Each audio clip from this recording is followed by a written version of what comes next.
11-year-old Linda Morrison watched the man at the counter finish his breakfast. He'd ordered coffee and eggs, $2. But when he reached for his wallet, she saw his face change, the look every poor person knows, the realization that you don't have enough money. Her mother, who owned Betty's Diner, saw it too. "Sir, that'll be $2. The man's voice was quiet. "I'm sorry, I only have 50 cents. Linda's mother crossed her arms.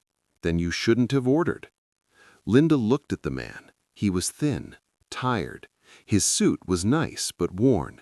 He looked like someone trying really hard to hold it together, like her dad had looked before he left. Without thinking, Linda ran to her room upstairs. She came back with her piggy bank. She dumped it on the counter. $1.50 in nickels, dimes, and pennies. "Here, Mama, I'll pay for him." The man looked at her. "Kid, I can't take your money."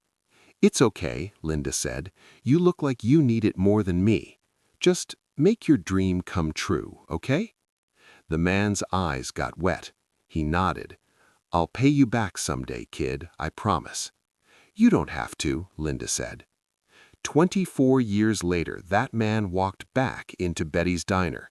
He sat at the same counter. He ordered the same coffee and eggs, and when he left, he put an envelope under his coffee cup. Inside was $10,000. Nobody knew why for 28 years.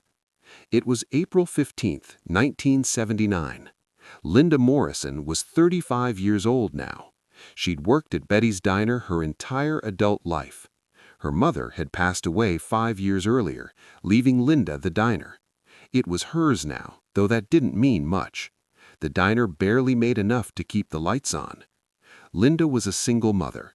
Her ex-husband had left when their daughter Emma was 2.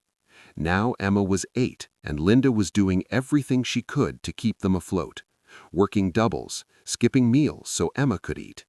The dream she'd had as a young woman of opening her own restaurant, a real nice place with tablecloths and a wine list, seemed impossibly far away now. That Tuesday morning started like any other. The breakfast rush was over, just a few regulars lingering over coffee. Linda was wiping down the counter when she heard the sound of an expensive car pulling up outside. Through the window, she saw a limousine, not something you saw much in Steubenville, Ohio. This was a steel town, a working-class town. Limousines were for other places, other people. A man stepped out, elegant suit, sunglasses. He walked into the diner with the kind of confidence that came from success. But there was something else in the way he moved, something careful, like he was looking for something. He sat at the counter, the same stool where customers had been sitting for 30 years. Linda walked over with a menu. "Coffee?" she asked. "Please," the man said. "And do you still have apple pie?" "Always," Linda said, though she wondered how he knew they were known for their apple pie. She poured him coffee, brought him a slice of pie. He ate slowly, looking around the diner like he was remembering something. Linda had too many customers to pay much attention. She served other tables, refilled coffee, took orders. When she looked back at the man at the counter, he was leaving money on the counter and walking toward the door. "Sir, your change," Linda called out. He just waved without turning around and kept walking. The limousine pulled away. Linda went to clear his spot. The coffee cup, the empty plate, and underneath the coffee cup, an envelope. She opened it. Inside were $100 bills, lots of them. She counted them with shaking hands. 100, 100, 100, all the way to $10,000. There was also a note, written in elegant handwriting. "For your dream, you deserve it. D.M." Linda's legs gave out. She sat down hard on the stool the man had just vacated. $10,000. That was more money than she'd make in 2 years. That was enough to send Emma to college someday. That was enough to finally open the restaurant she dreamed about. But who was D.M.? Why would someone give her $10,000 like it was nothing? She ran outside, but the limousine was long gone. She called the police. They came. They investigated. The money was real, legal. The serial numbers checked out. It wasn't counterfeit. It wasn't stolen. Someone had legitimately just left a waitress in a small Ohio diner $10,000 in cash. "Do you have any idea who DM might be?" the officer asked. Linda shook her head. She knew lots of people in town, but nobody with those initials. Nobody who could afford to give away $10,000 like it was nothing. The story made the local newspaper. Mystery benefactor leaves diner waitress $10,000. The article asked if anyone knew who DM was. Nobody came forward. Linda tried everything. She talked to everyone she knew. She asked regular customers if they'd seen anything. She even hired a lawyer to see if there was a way to trace where the money came from. Nothing. The lawyer advised her that legally the money was hers. It had been given to her. There were no strings attached. She could keep it. But Linda couldn't shake the feeling that she should know who DM was, should remember something. The note said, "You deserve it." Why would someone think she deserved $10,000? Months passed, then years. Linda used the money carefully. She put some in savings for Emma's education. She used some to make repairs on the diner that she'd been putting off for years. And she saved the rest for her dream, that restaurant, someday. She never stopped wondering about DM. Every year on April 15th, she'd take out the note and read it again. "For your dream, you deserve it." In 1995, Dean Martin died. Linda saw it on the news. She'd been a fan of his music. She thought it was sad, but she had no idea that Dean Martin had anything to do with her mystery benefactor. Why would she? She'd never met Dean Martin. She had no connection to Hollywood or celebrities. 12 more years passed. Emma grew up, graduated high school, got a scholarship to college. Linda was proud.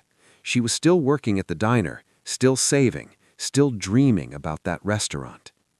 Then, in 2007, something happened that changed everything. A magazine article came out, an interview with a man named James Patterson. He'd been Dean Martin's personal driver for many years. James was dying, and he'd decided to reveal a secret he'd been keeping for 28 years. The article was titled, "Dean Martin's Secret Act of Kindness, the Diner Waitress Mystery Solved." Emma, now 28 and working in Chicago, saw the article online.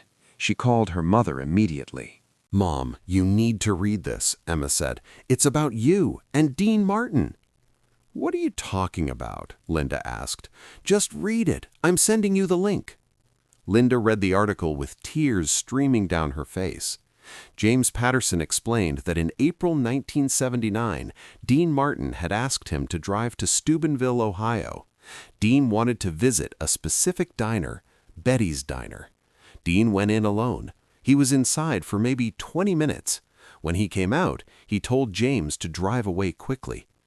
"Did you leave something for someone in there?" James had asked. "I kept a promise," Dean had said, "one I made a long time ago." James had pressed for details, but Dean wouldn't elaborate at first.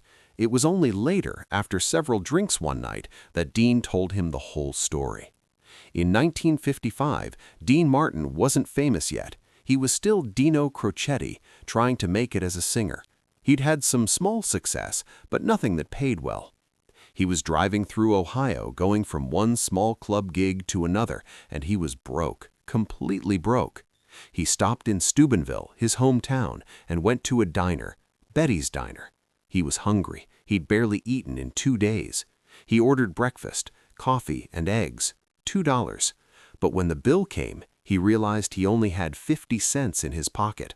The owner, a stern woman, wasn't having it. "Then you shouldn't have ordered." Dean was humiliated, about to leave. Then a little girl, maybe 11 years old, ran upstairs and came back with a piggy bank. She dumped it on the counter, $1.50 in coins. "I'll pay you back for him, Mama," the girl said. Dean tried to refuse, but the little girl insisted. "You look like you need it more than me," she told him. "Just make your dream come true, okay?" Dean asked her name. "Linda," she said. "I'll pay you back someday, Linda," Dean promised. "I swear."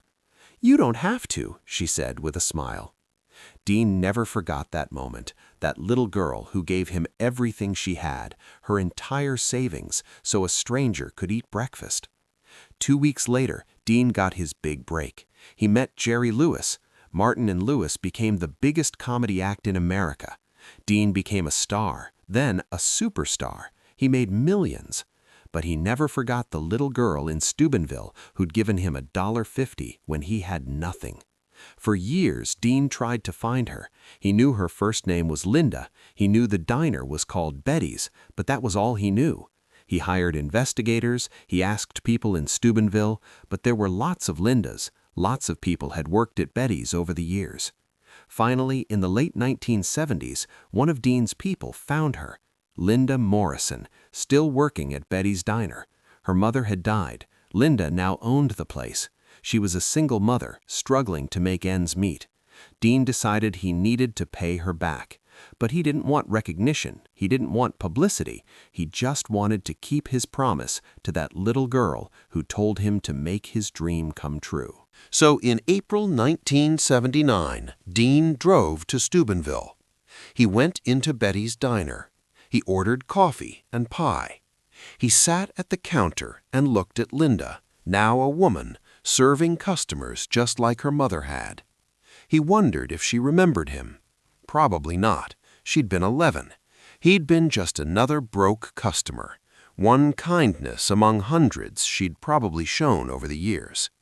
He left the envelope under his coffee cup, $10,000, for her dream, because she'd helped him achieve his. James Patterson, in the interview, said that Dean had made him promise never to tell anyone while Dean was alive. Dean didn't want thanks. He didn't want Linda to feel obligated. He just wanted to keep his promise. "Did Linda ever know it was him?" the interviewer asked. James shook his head. Dean died in 1995. Linda never knew, and Dean wanted it that way. He said the best kind of help is the kind where you never expect anything back. Linda had given him everything without expecting repayment. He was just returning the favor. 3 weeks after the article was published, James Patterson died. Linda Morrison, reading the article in 2007, finally understood. D.M., Dean Martin. The man at the counter in 1979 had been Dean Martin, coming back to pay her back for $1.50 she'd given him 24 years earlier. But that wasn't the end of the story. Linda took the money she'd been saving from Dean's gift. She finally opened her restaurant, Linda's Place, a nice restaurant with tablecloths and a wine list and real silverware. She'd been dreaming about it since she was a teenager. On opening night in 2008, Linda put a small plaque by the door. It read, "In memory of a little girl's dream and a promise kept. Thank you, D.M." Today, Linda's Place is still open. Linda is in her 70s now, but she still works there most days. Her daughter, Emma, eventually moved back to Steubenville and works at the restaurant with her mother. And every year on April 15th, the anniversary of the day Dean Martin left that envelope, Linda's Place gives free breakfast to anyone who can't afford to pay. Because that's what you do when someone changes your life. You pay it forward. Linda keeps Dean's note framed on the wall of her office. "For your dream. You deserve it. D.M." Below it, she's written her own note. "For an 11-year-old girl who gave everything she had to help a stranger. You taught me that kindness is never wasted. Thank you for remembering." The lesson of this story is profound. When Linda gave that $1.50 to a struggling singer in 1955, she had no idea she was helping Dean Martin. She was just helping someone who needed it. That's the purest form of kindness, expecting nothing in return. And 24 years later, when Dean left her $10,000, he expected nothing in return. He'd kept his promise. He'd helped her achieve her dream the way she'd encouraged him to achieve his. You never know whose life you're changing. The broke stranger you help today might become the person who changes your life tomorrow, or 24 years from tomorrow. It doesn't matter. You help because it's right, because kindness matters, because an 11-year-old girl breaking open her piggy bank to help a stranger is the most beautiful thing in the world. If this story of childhood kindness and promises kept moved you, make sure to subscribe and hit that thumbs up button. Share this video with anyone who needs a reminder that small acts of kindness create ripples that last decades. Leave a comment about a time you helped someone or someone helped you. And ring that notification bell for more incredible untold stories about the character behind the legends.